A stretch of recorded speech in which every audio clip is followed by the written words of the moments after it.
요한복음에는 예수님의 부활을 전하는 장이 20장과 21장 두 장이 되고 있습니다. 장이라는 것은 사실로 1550년경, 즉 16세기 중반에 만든 것입니다. 성경을 기록한 맨 처음 저자가 처음부터 장과 절을 붙여서 기록한 것이 아니고 그냥 기록해 둔 것을 편의상 16세기에 들어와서 장과 절로 나눈 것이기 때문에 그것을 가지고 따지기는 어렵긴 합니다만, 그래도 현재 있는 형태를 보아서 사복음서 가운데 부활을 증거하는 장은 다른 복음서에는 한 장씩 되어 있습니다.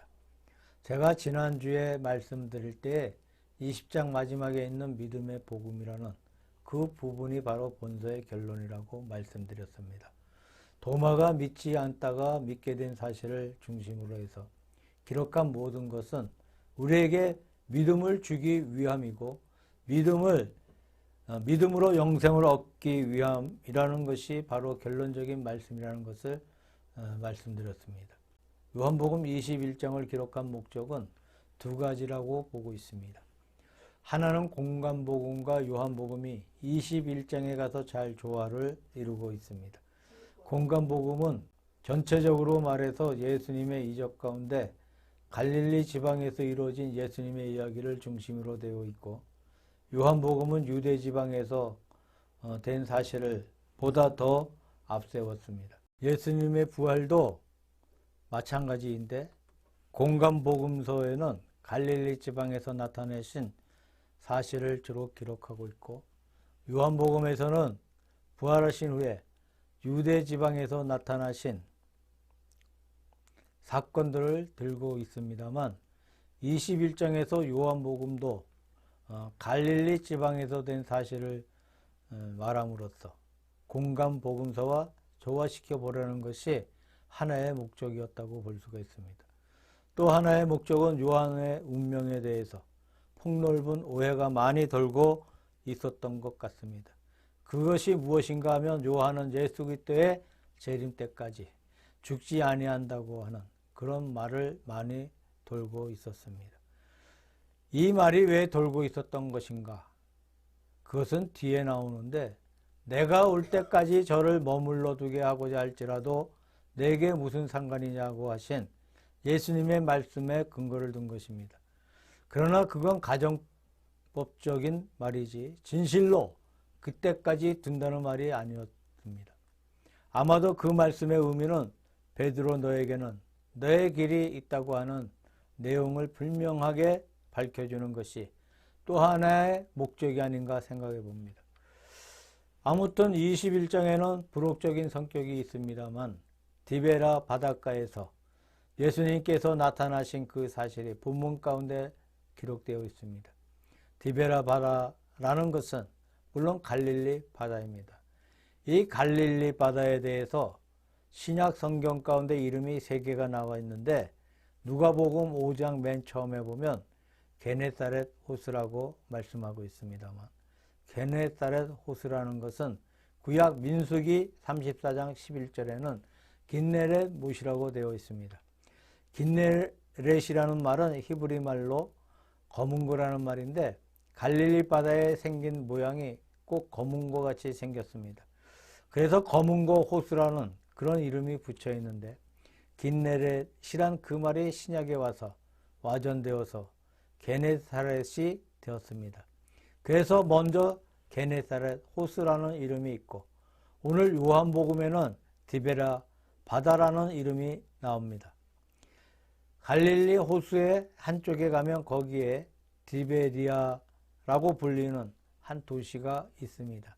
이것은 이 성지가 로마의 점령하에 들어갔을 때에 로마 황제의 이름이 디베리우스 황제였는데, 그 황제의 이름을 따서 만든 도시였어요. 성경 가운데 보면 황제 이름을 따서 만든 도시가 상당히 많이 있습니다. 예를 들면 가이사랴 빌립보는 가이사랴와 빌립 황제의 이름을 합해서 만들어진 이름입니다. 애굽에 있는 알렉산드리아는 알렉산더의 이름을 따서 만든 도시의 이름이었습니다. 이런 식의 이름들이 많이 있습니다.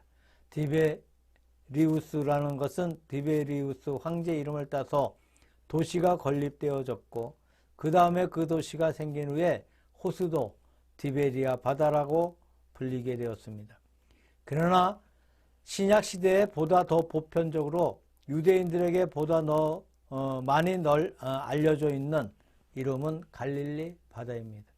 이 갈릴리라는 것은 가장 널리 알려진 이름이었고 또 갈릴리 바다 부근에 있는 북부 지방 전체를 갈릴리 지방이라고 부르고 있으니까 가장 대표적인 이름은 갈릴리 바다라고 그렇게 생각하시면 될 것 같습니다. 이 갈릴리 바다에서 부활하신 예수님께서 행하신 또 그들에게 말씀하신 귀한 사적이 본문 가운데 나타나고 있습니다. 얼마나 아름다운 예수님의 이야기이며 또 우리 신앙 생활에 얼마나 귀한 도움을 주고 있는 말씀인가를 느낄 수가 있습니다. 한마디 더 이 말씀 가운데에서 서론적으로 첨가하고 싶은 것은 20장을 강해할 때에 베드로와 요한의 성격이 대조적이라고 그렇게 말씀드렸습니다. 요한은 관찰적이고 베드로는 행동적입니다. 요한은 자세히 살펴보는 관찰에 능했고 베드로는 관찰보다는 행동에 앞섰다는 것을 말씀드린 바가 있습니다.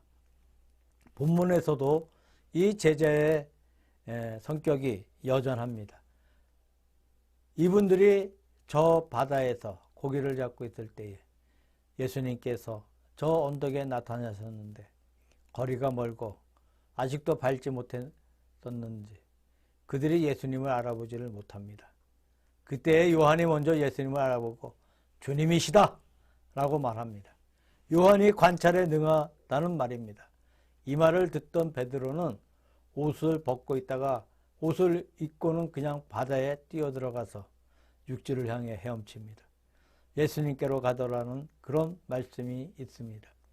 역시 베드로는 행동에 빠른 사람이었고 요한은 관찰에 능한 사람이었다는 사실을 여기에서도 볼 수가 있습니다.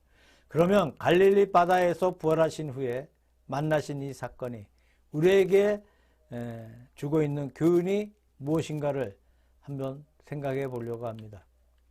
첫째는 그동안 갈릴리 바다 부근에서 받았던 그 은혜가 재현된 장소였다고 그렇게 말씀을 드리고 싶습니다. 예수님의 3년간의 공생의 대부분은 갈릴리 지방에서 활동하신 생애입니다. 또 예수님의 12제자 가운데 11제자가 갈릴리 지방의 사람입니다. 또한 이 갈릴리 지방에서 예수님은 이적을 많이 행하셨습니다. 산상보훈도 이 지방에서 주셨고 갈릴리 바다 위에서 물 위로 걸어가신 사실이 있고 이 호수 부근에서 5,000명을 먹이신 사실과 4,000명을 먹이신 사실이 있고 숱한 병자들을 고치시는 등의 사건들이 아주 많았습니다. 그러나 그때 그 예언의 말씀이라거나 사적이라거나 그 기적을 주신 그 순간 그들은 그저 놀랍고 감탄하기만 했지 그 이상의 뜻은 잘 몰랐었다는 겁니다. 정말 그것이 무엇인지를 잘 몰랐어요. 그러나 부활하신 아침에 부활의 주님을 만나서 주님과 더불어 같이 옛날에 그 일들을 생각해 볼 때에 그때 받았던 그 은혜를 새로운 각도에서 재현하게 되었습니다. 먼저 21장의 본문 가운데 고기잡이의 사건이 있습니다. 누가복음 5장에 같은 사건이 있지 않습니까? 이 두 사건은 아주 흡사한 사건입니다.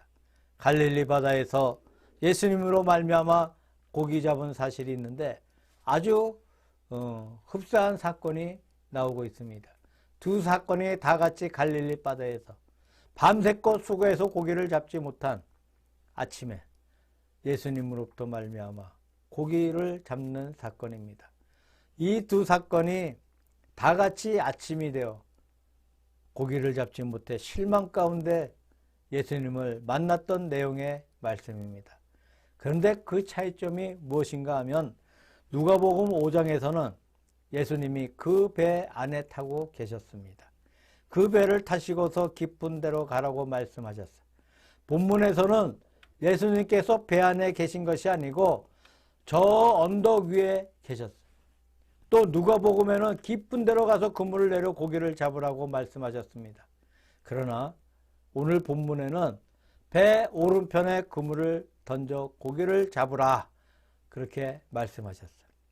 누가복음의 말씀은 예수님과 함께 있었고 예수님인 줄 알았지만 오늘 본문 말씀에는 처음에 그렇게 명하는 분이 누구인지를 모르고 무조건 순종하다가 고기를 잡았어요. 누가복음에 보면 2배에 잠길 정도로 고기를 많이 잡았다고 합니다. 오늘 본문에서는 큰 고기 수를 헤아려 보니까 153마리를 잡았다고 이렇게 기록하고 있습니다. 요한복음이 기록된 시기는 대략 주후 한 90년 이후 95년 그 사이로 보고 있습니다만 이 사실이 실제로 있었던 것은 주후 29년이죠. 그러면 한 60년 이상의 차이가 있는 것입니다. 60년 이상의 세월이 흘러갔지만 그때 잡은 고기의 수를 정확하게 기억하고 있습니다. 누가복음의 2배에 가득히 찼다는 사실은 오히려 외우기 쉽겠지만 요한복음의 물고기 숫자까지 외우고 있었다는 것은 그 사건이 그들에게 큰 인상을 주었는지 얼마나 그들이 크게 감격했는지 그 사실을 우리 앞에 확실하게 보여주고 있는 것이죠. 그러면 비슷한 사건이 2번 반복한 것인데 왜 반복된 것입니까?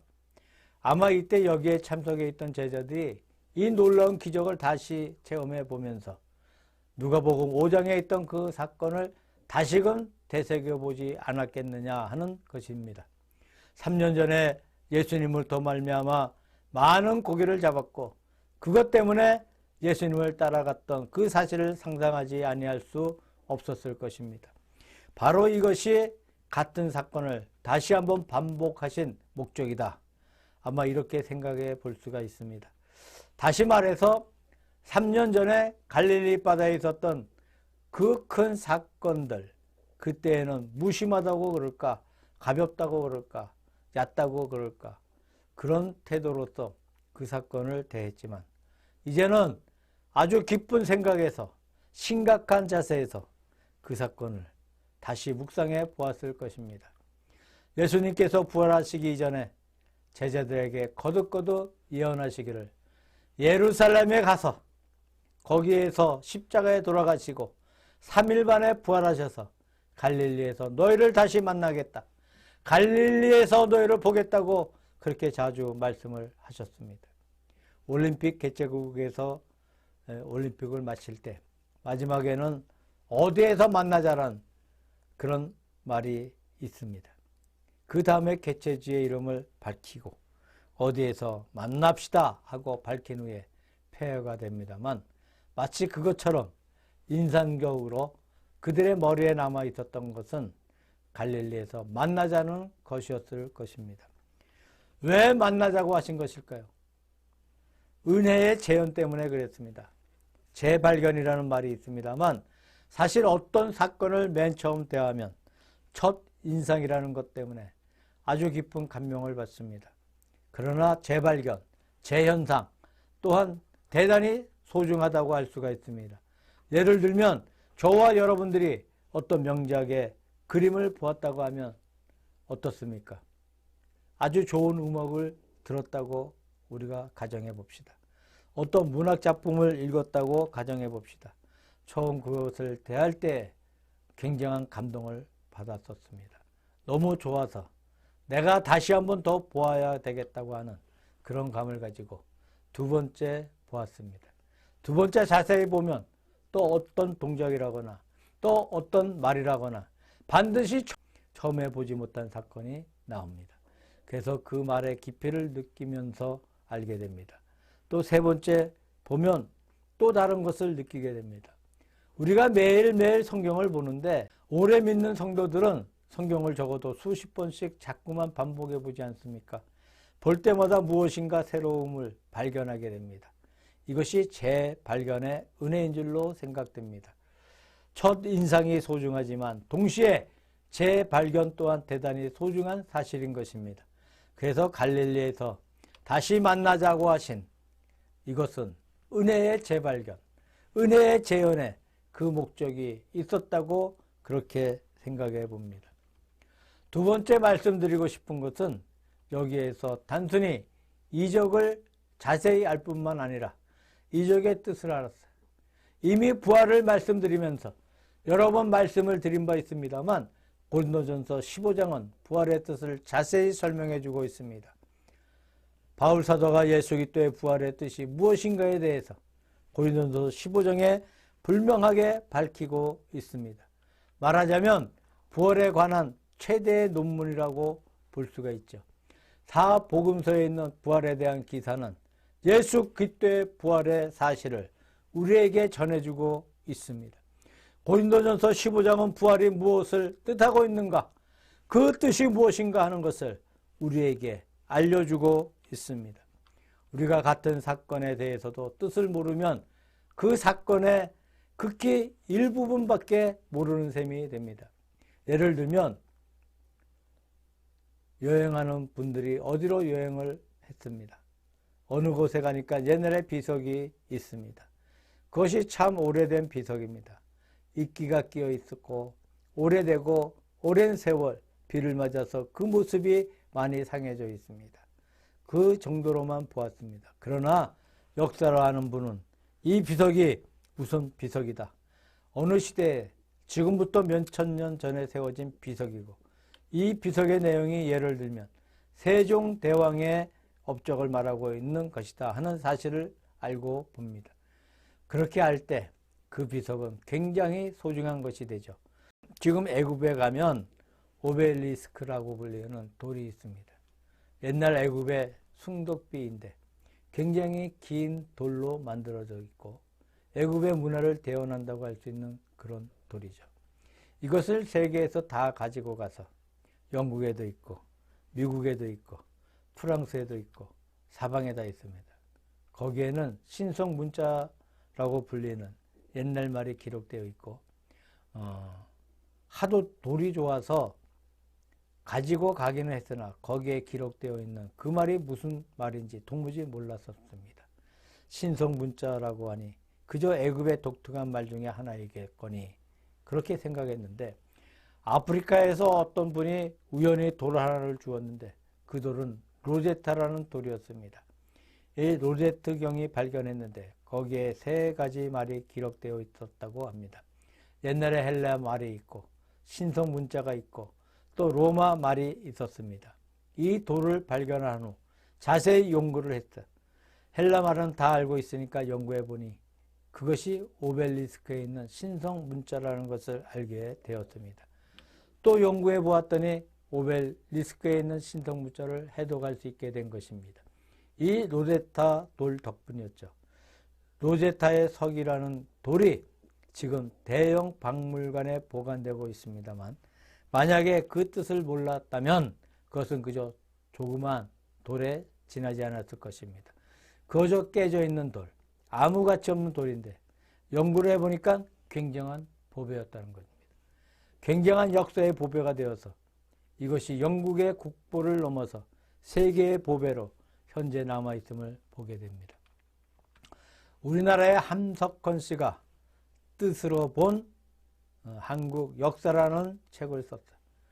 우리 과거의 역사를 그냥 어느 시대에 무슨 사건이 있었다는 그런 식으로 나열한 것이 아니라 그것이 우리 민족에게 무슨 뜻을 가지고 있었던 것인가, 그 뜻을 통해서 그 모든 사건들을 풀이하는 그런 책이었습니다. 물론 함석헌 씨의 판단이 절대 옳은 것은 아닌 줄로 생각합니다만 그러나 우리가 사건의 뜻을 안다는 것이 얼마나 소중한지 모릅니다. 예수님께서 갈릴리 바다에서 나타나셔서 제자들과 더불어 말씀하신 그곳에서 첫째 제자들은 그리스도가 누구신가 하는 뜻을 분명하게 알게 되었어요. 로마서 1장 4절에 의하면 성결의 영으로는 죽은 자 가운데서 부활하여 능력으로 하나님의 아들로 인정되셨으니 곧 우리 주 예수 그리스도시라고 말씀하고 있습니다. 예수님께서 하신 그 말씀 하나하나에 새로운 뜻이 제자들에게 부각되어진 것이죠. 예수님께서 행하신 모든 기적이 무엇이냐? 그 기적이 바로 예수 그리스도의 메시아성을 말하고 있는 것인데, 이런 식으로 예수 그리스도의 전 세계와 생애와 전 사적의 전 교훈의 뜻이 아주 밝히 나타나게 되었습니다.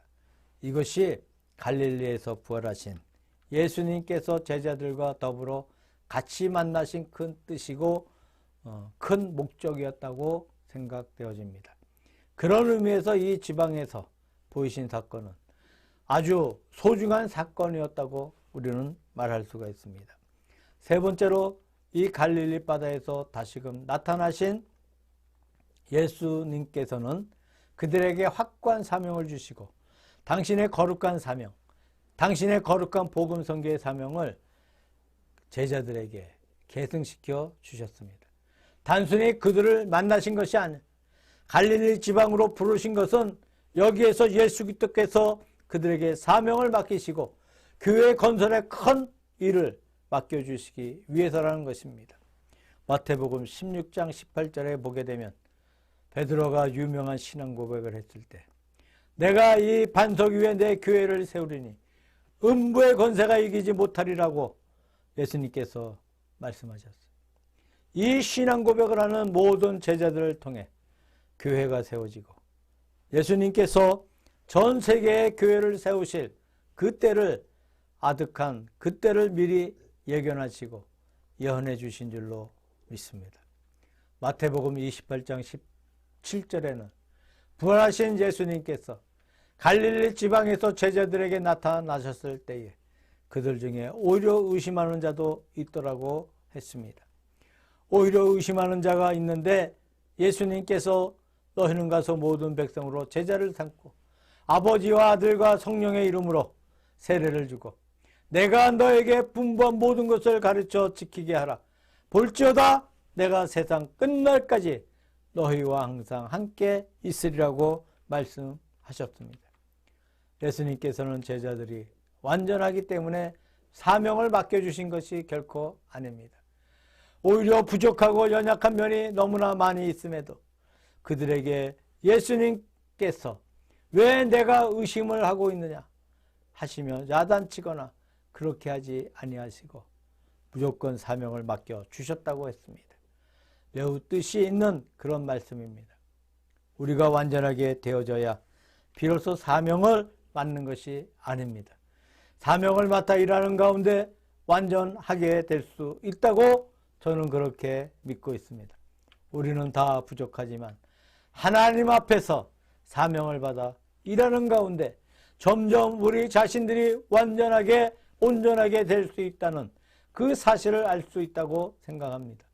예수님께서 12 제자를 불러 세우시고 그들을 다시금 갈릴리 바다에서 훈련시키시고 이제 당신의 큰 사업을 그들에게 인계시키기 위해 이 갈릴리 지방에 가셨다고 그렇게 볼 수가 있습니다. 그러면 예수님의 12 제자들을 통하여 복음 사업이 이 세상에서 크게 왕성해 갔습니다만 이 복음 사업이 크게 왕성해 갔던 그 비결이 무엇입니까? 어떻게 제자들이 크게 주님 앞에 부름을 받았던 것이고 쓰임을 받았습니까? 어떻게 주님의 사업을 계승했던 것이냐 하는 그런 점을 우리가 한번 마음속에 생각해 보시기를 바랍니다. 이분들은 높은 학식이 있던 분들이 아닙니다. 이분들은 돈이 많아 그런 일을 한 사람이 아닙니다. 이분들은 그 당시에 로마의 관리를 하거나 제사장 같은 그런 높은 위치에 있던 사람이 아니었습니다. 신분이 높은 것도 아니고 돈이 많은 것도 아니고 세력이 있는 것도 아니고 서민들과 어부들이 대부분이었습니다. 아주 평범한 사람이었습니다. 쉽게 말하면 우리와 똑같은 사람들이었어요. 그러나 이분들을 택하셔서 하나님의 사업을 그들에게 전폭적으로 맡기시고 주님은 승천에 올라가셨습니다. 어떻게 이렇게 놀랍도록 그분들이 은혜를 받은 것입니까? 첫째로 부활의 주님을 만나 배웠습니다. 그로 말미암아 그들의 신앙은 확실하게 되었다는 것입니다.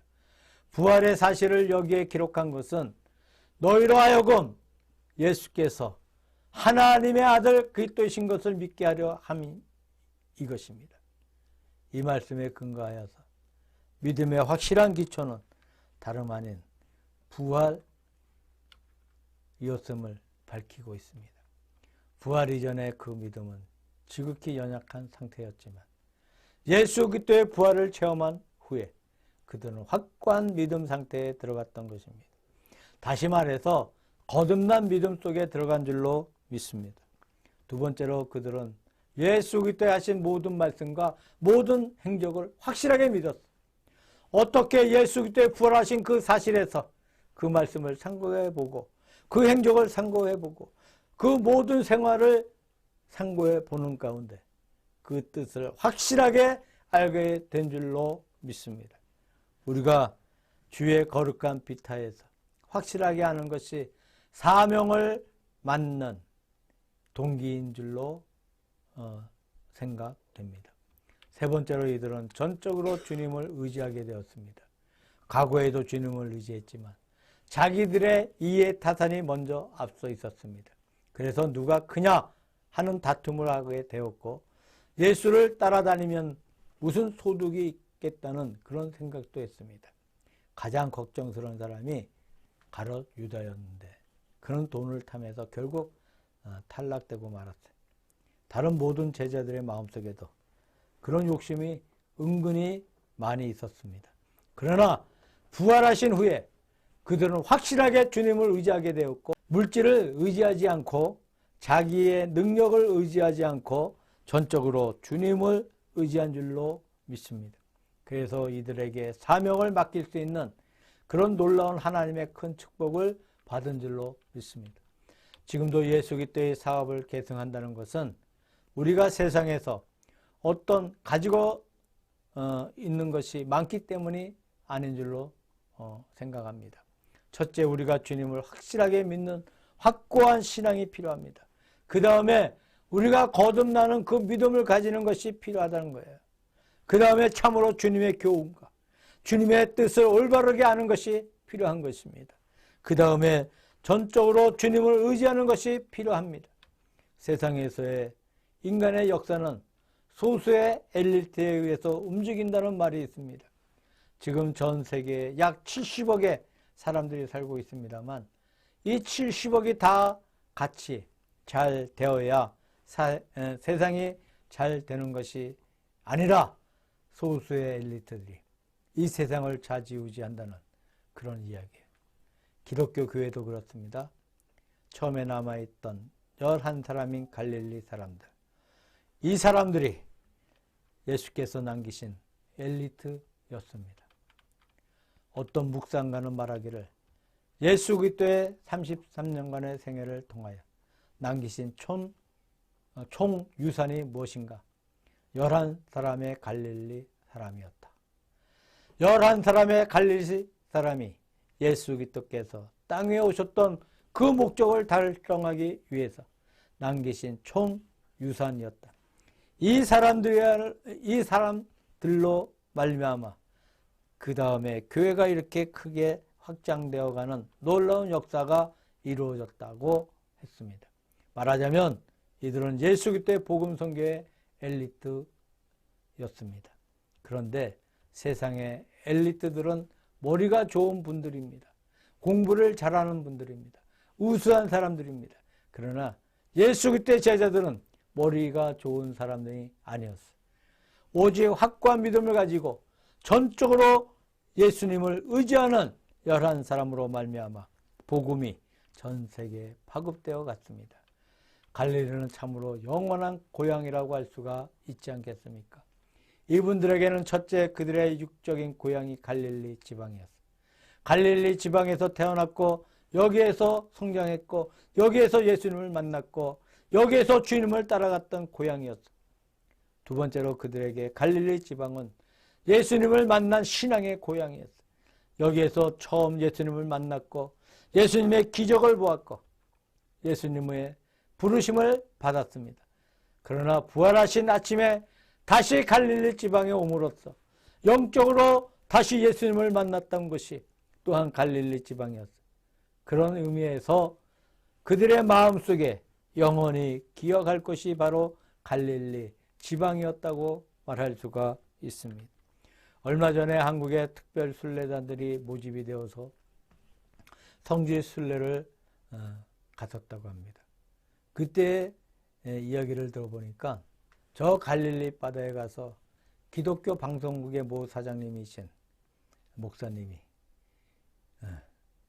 그 바다에 배를 띄워서 바다 위에 올라가서 거기서 찬미를 부르고 설교를 하고 기도를 드리고 그렇게 했는데 굉장한 감동을 받았다는 그런 후문을 들어본 적이 있습니다.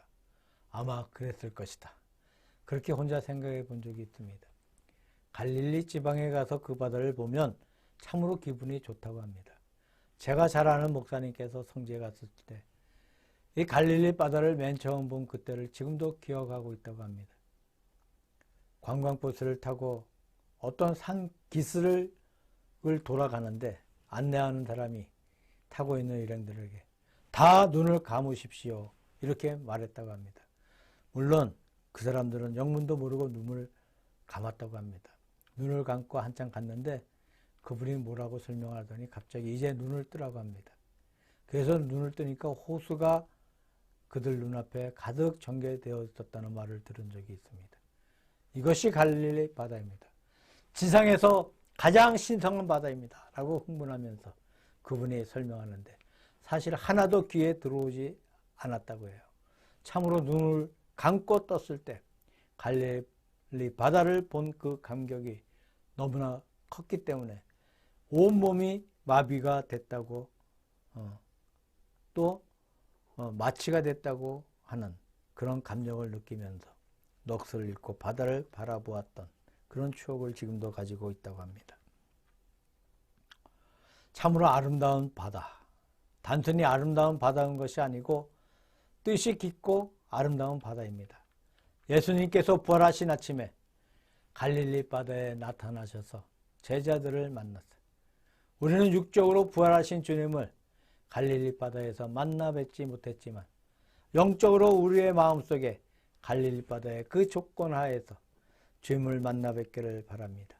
갈릴리 바다에서 주님의 부활하신 그 부활을 묵상해 보시기를 바랍니다. 이것을 우리들에게 마음속에 확실하게 간직하고 이 간직한 것을 가지고 예수 그리스도의 교회를 맡으며 주의 사업을 섬겨야겠고 주님 앞에 영광 돌릴 수 있는 하나님의 사역자들, 하나님의 일꾼들이 되시기를 우리 주 예수 그리스도의 이름으로 축원합니다.